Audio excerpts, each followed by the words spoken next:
Welcome to Inside Politics. I'm John King. Thanks for sharing your day with us. Back to work at the White House after a devastating defeat, and as Washington, the blame game rages. The House Speaker gets public love, after a bizarre presidential tweet. He doesn't blame Paul Ryan. In fact, he thought Paul Ryan worked really hard. He enjoys his relationship with Paul Ryan, thinks that Paul Ryan's a great Speaker of the House. There is no conversations going on right now with regards to replacing the Speaker. It's all hands on deck with regards to Obamacare, tax reform, the border wall. Never once have I seen him blame Paul Ryan. The folks who voted no are the folks who are to blame. Hope you got that. The conservative group that would not help the president loses one member who says it's time to govern, but others are defiant. We did the country a favor because this bill didn't repeal Obamacare. This bill didn't do what we told the American people we were going to do. And talk of post-healthcare debate bipartisanship is everywhere. But don't buy it. Fights over the Supreme Court, Planned Parenthood, and climate change are just ahead. And Democrats, well, they see no need to play nice. The first is basic lack of competence. You cannot run the presidency like you run a real estate deal. You can't tweet your way through it. With us to share their reporting and their insights, Margaret Talev of Bloomberg Politics, CNN's Nia Malika Henderson, Jackie Kucinich of the Daily Beast, and CNN's Phil Mattingly. Just moments ago at the White House, the president met with women small business leaders. No mention of last week's big health care setback. Instead, the president just wants to turn the page. It's my pleasure to welcome such incredible women, including my daughter, Dina, and Hope, and unbelievable entrepreneurs and small business leaders to the White House. And also, Linda, thank you very much. You've been doing an amazing job. You're working 24 hours a day is what the word is. That's good. I'm not surprised. I'm trying to keep up with you. I'm not surprised. President trying to turn the page there, but as he does, what does he see as the big lessons to be learned? Friday afternoon, just after the Obamacare repeal disaster, President Trump said members of the conservative House Freedom Caucus were his friends. By Sunday morning, though, he had decided they were his problem. At that same Friday event, the president praised House Speaker Paul Ryan. The next day, he urged his Twitter followers to tune in to Judge Jeanine. And the Fox personality began her program by demanding that Speaker Ryan step down. I will go on record. We do love Judge Jeanine, and so does the president. I think it was more coincidental. There was no pre-planning here. The president, but why would he say watch her, and then that's the first thing out of her mouth? Because he loves Judge Jeanine, and he wanted to do Judge Jeanine a favor. Got it? Got it? He loves Judge Jeanine, and he wanted to do a favor. Look, I actually... Let's say the president just wanted to promote Judge Jeanine's show. He thought it was going to be about wiretapping. He thought it was going to be good for him, and he did that. He could have cleaned this up very quickly himself. Instead, this one went on for hours about what was the president up to. He could have very quickly popped out a tweet saying, whoa, no, I love Paul Ryan. He didn't. They took a while.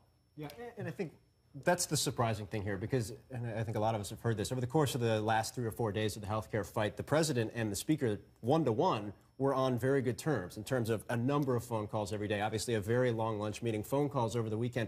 Their staff, not so much, have been going back and forth and sniping. But the president and the speaker, by all accounts, have a very good relationship, and one that really evolved, I've been told, in a positive way throughout the healthcare fight. A lot of lessons learned, a lot of kind of figuring out how one another work.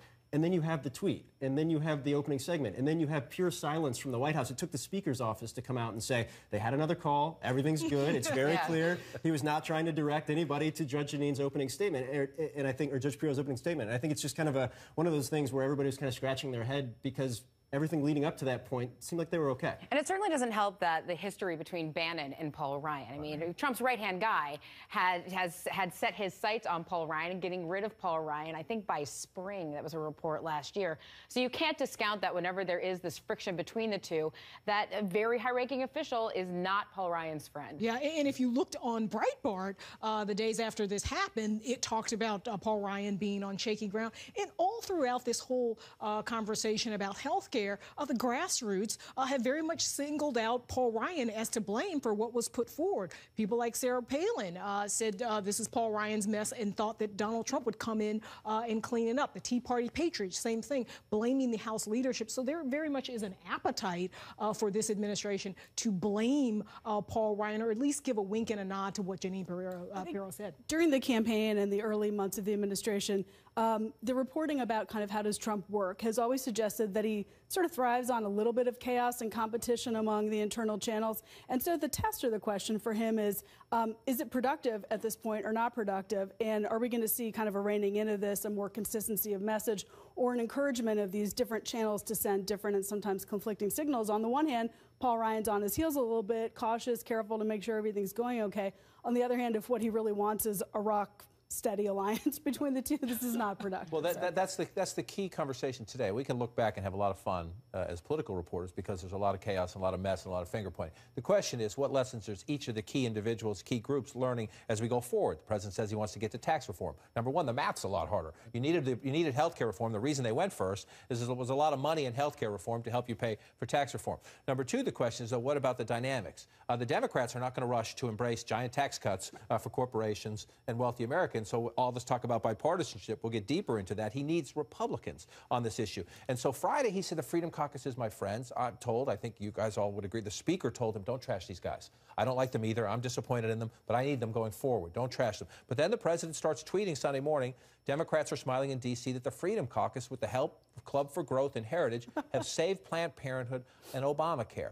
The president was wounded. He thought he could get these votes. He ran strong in all their districts. They all cheered the president. They all said he was great. And almost all of them said no. But how does it serve the president going into tax reform, going into other big fights?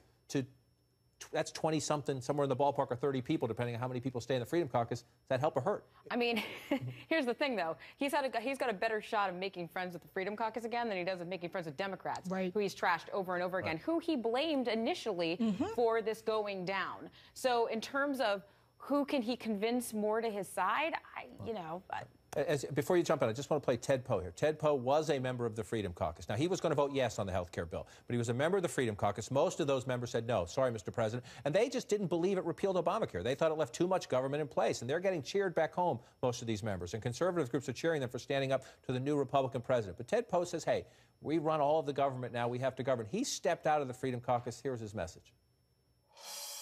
I got the opinion that there's some members of the Freedom Caucus, they'd vote no against the 10 Commandments if it came up for a vote.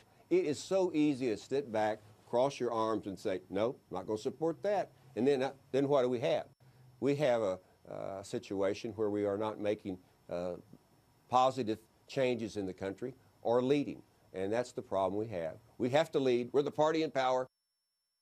You walk around with these guys every day, and we're with them through this debate. It's hard for them because the Speaker and the President are saying, be a loyal Republican, give me your vote. These guys are saying this bill does not do what I said I was going to do when I came to Washington. Right, and I think I've been actually very surprised, as jaded and cynical as I am, about how candid both the White House officials and the Speaker was in his press conference afterwards about how this was a learning experience. One of the greatest things they learned is that the key cog in this, to close this deal, was President Trump was going to get the Freedom Caucus guys to go along. He ran great in their districts. Guess what? They ran better than he did in their districts. Right. They were getting calls to their office 100-to-1 against this bill. So this idea that the president, through his bully pulpit, through his salesmanship, could bring them along, that's now burst into flames. And I think what that means actually going forward, I think with Congressman Poe, great quip, very, very quotable, no doubt about it, but he's an outlier in the caucus right now. Everyone that I'm talking to that's involved with the Freedom Caucus, with the exception of Congressman Poe and maybe a couple others, feels very good about what they did. And they recognize that they took a stand that they needed to take. And the big question now is, are they chastened or are they emboldened? And I'm telling you right now, it's the latter. It's not the former. Yeah, I mean, the salesmanship wasn't really very good, right? I mean, it was essentially, if you don't come with me, then, I'm going to threaten you, I'm going to come after you, and that you owe the president. And don't worry about the little stuff. Exactly. The president said. The president didn't use the word stuff. Into the details well, that matters when you're trying to pass an incredibly complicated piece of legislation that goes to the core of the Republican Party's philosophy. Exactly. And one of the things they were worried about were premium hikes, right? I mean, how do they go back to their districts and say that they voted for a bill that not only didn't repeal Obamacare, but would lead to premium hikes among seniors particularly? So there wasn't, I don't think there was much salesmanship by this president, despite what you hear from Spicer, this idea that he left everything on the field. Well, he thought just him being for it, his personality could do it. And there's an impact on this as we go forward. forward. We'll do this throughout the hour, but let's look at the Dow real quickly. The Dow is down 49 right now. The markets were down on Friday a little bit last week as well. Trump had this boom coming in from post-election through inauguration, the early weeks of the administration. That was his friend, the markets. Now the markets are saying, wait a minute, we bet on tax reform. I think the president still has regulatory rollback powers as an executive. But what lesson does the president learn from this? Does he learn now in tax reform he's going to have to sweat the small stuff, or does he think he can just talk big still? His advisors should be, and I believe are, telling him that this stuff matters probably more in terms of the implications on business and the markets when it comes to tax reform than it did to health care.